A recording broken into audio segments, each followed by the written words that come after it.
ایک چھوٹے سے شہر میں کریم نام کا ایک غریب آدمی رہتا تھا۔ اس کی زندگی سادہ تھی مگر حالات سخت تھے۔ نہ کوئی بڑا کاروبار، نہ پکی نوکری۔ وہ صبح سے شام تک محنت کرتا مگر پھر بھی گھر کا خرچ مشکل سے پورا ہوتا۔ کئی دن ایسے بھی آتے جب گھر میں کھانے کو کچھ نہ ہوتا اور بچوں کی بھوک اس کے دل کو چیر دیتی تھی۔ مگر کریم کی ایک عادت کبھی نہ بدلی۔ وہ ہر حال میں نماز پڑھتا اور اللہ پر بھروسہ رکھتا۔ ہر نماز کے بعد وہ ہاتھ اٹھاتا اور نہایت عاجزی سے دعا کرتا، یا اللہ، میں غریب ضرور ہوں مگر مجھے تیری رحمت سے پوری امید ہے۔ وقت گزرتا رہا مگر ایک دن حالات حد سے زیادہ خراب ہو گئے۔ گھر میں ایک دانہ تک نہ تھا۔ اس کے چھوٹے بچے بھوک سے رو رہے تھے۔ ان کی کمزور آوازیں اس کے دل پر بوجھ بن رہی تھیں۔ ایک لمحے کو ایسا لگا جیسے سب راستے بند ہو چکے ہیں، مگر اس نے ہمت نہ ہاری۔ وہ اٹھا، وضو کیا اور سکون سے نماز ادا کی۔ نماز کے بعد اس نے ہاتھ اٹھائے، آنکھوں میں آنسو تھے، دل میں درد اور زبان پر سچائی۔ یا اللہ، تو ہی میرا سہارا ہے۔ اگر آج بھی تو نے مدد نہ کی تو میرے بچے بھوکے سو جائیں گے۔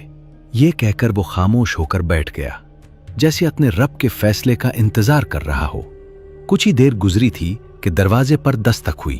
کریم چوکا، اٹھا اور دروازہ کھولا۔ سامنے ایک اجنبی شخص کھڑا تھا۔ کپڑوں سے ظاہر تھا کہ وہ کوئی مالدار آدمی ہے۔ اس نے نرمی سے پوچھا، کیا آپ کریم ہیں؟ کریم نے حیرت سے ہاں میں سر ہلایا۔ وہ شخص بولا، میں کافی دنوں سے ایک ایماندار اور قابل اعتماد آدمی کی تلاش میں تھا۔ لوگوں نے آپ کا نام بتایا ہے۔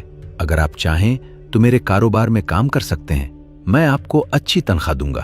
یہ سن کر کریم کی آنکھوں میں آنسو آ گئے۔ اسے فوراً سمجھ آ گیا یہ اس کی دعا کا جواب ہے۔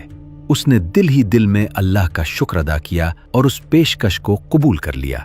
چند ہی مہینوں میں اس کی زندگی بدلنے لگی۔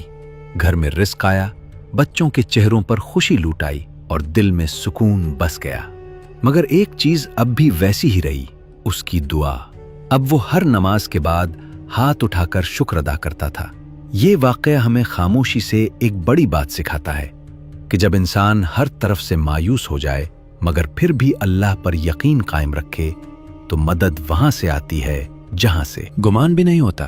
بس شرط ایک ہے، صبر اور سچا بھروسہ۔